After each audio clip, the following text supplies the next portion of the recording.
സ്നേഹപൂർവ്വം ക്ഷമ സീരിയലിൻ്റെ ലേറ്റസ്റ്റ് എപ്പിസോഡിൻ്റെ പ്രൊമോ റിവ്യൂയിലേക്ക് എല്ലാവർക്കും സ്വാഗതം. അങ്ങനെ സുകുമാരിയാണെങ്കിൽ ജീവനം കൊണ്ട് ഓടി റൂമിലെത്തുവാണ്. എത്തിയ പാടെ ബാത്റൂമിനുള്ളിൽ കയറുവാണ്ടോ സുകുമാരി. അതെല്ലാം കണ്ട് സുകുമാരിയെ ആശ്വസിപ്പിക്കാനായിട്ട് പ്രിയങ്ക ചെല്ലുമ്പോൾ പ്രിയങ്കയോട് പൊട്ടിത്തെറിക്കുവാണ്. എൻ്റെ ദൈവമേ, എൻ്റെ വയറ്റിന് ഇപ്പോഴൊരു ഭൂകമ്പം നടക്കുന്ന പോലെയാണ്, അയ്യോ എനിക്ക് സഹിക്കാൻ പറ്റുന്നില്ല എന്നൊക്കെ പറഞ്ഞ് സുകുമാരിയാണെങ്കിൽ ആ കട്ടിലിൽ കിടന്ന് വേദന കൊണ്ട് പൊളയുവാണ് കേട്ടോ. അതുകൊണ്ട് പ്രിയങ്ക മുത്തശ്ശിനെ സമാധാനിപ്പിക്കാനായിട്ട് ശ്രമിക്കുന്നുണ്ട്. ഈ സമയം സുകുമാരിയുടെ കരച്ചിലൊക്കെ കേട്ടിട്ട് കൽപ്പനയും മുർവശിയൊക്കെ അങ്ങോട്ടേക്ക് വരുവാണ്. അങ്ങനെ അവരും കാര്യങ്ങളൊക്കെ അറിഞ്ഞ് ഓരോന്നൊക്കെ പറഞ്ഞ് സുകുമാരി അമ്മേനെ കളിയാക്കുന്നൊക്കെ ഉണ്ട് കേട്ടോ. അന്നേരം സുകുമാരി അവരോട് ദേഷ്യപ്പെടുവാണ്. പിന്നീട് കാണിക്കുന്നത് പത്രത്തിൽ ശ്യാമേനെയും രാധികേനെയും കുറിച്ചുള്ളൊരു വാർത്ത വന്നിരിക്കുകയാണ്. രണ്ടുപേരുടെ ഫോട്ടോ എടുക്കുന്നുണ്ട്.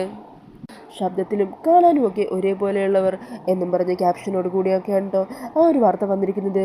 അങ്ങനെ ശ്യാമേനെയും രാധികേനെയും കുറിച്ചുള്ള വാർത്ത കാണുന്നതും അമൃത അത് ശ്യാമയെ കാണിക്കുവാണ്. അതുകൊണ്ട് ശ്യാമയെ വിശ്വസിക്കാനാവാതെ നിൽക്കുവാണ്. ഈ സമയം ശ്യാമ പറയുന്നുണ്ട്, മോളെ സത്യങ്ങളൊക്കെ അറിയാൻ സമയമായി അല്ലേ എടുത്തി, എല്ലാ സത്യങ്ങളും അവൾ മനസ്സിലാക്കട്ടെ.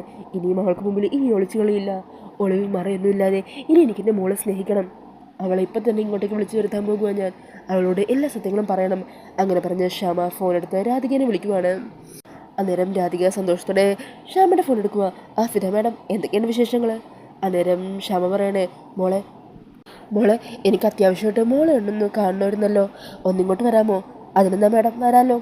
എന്നാൽ ഇപ്പം തന്നെ ഇങ്ങോട്ട് വന്നോ, എത്രയും പെട്ടെന്ന് വന്നേ കേട്ടോ. അല്ല, മാഡത്തിന് എന്തെങ്കിലും കുഴപ്പമുണ്ടോ? എനിക്കൊരു കുഴപ്പമില്ല.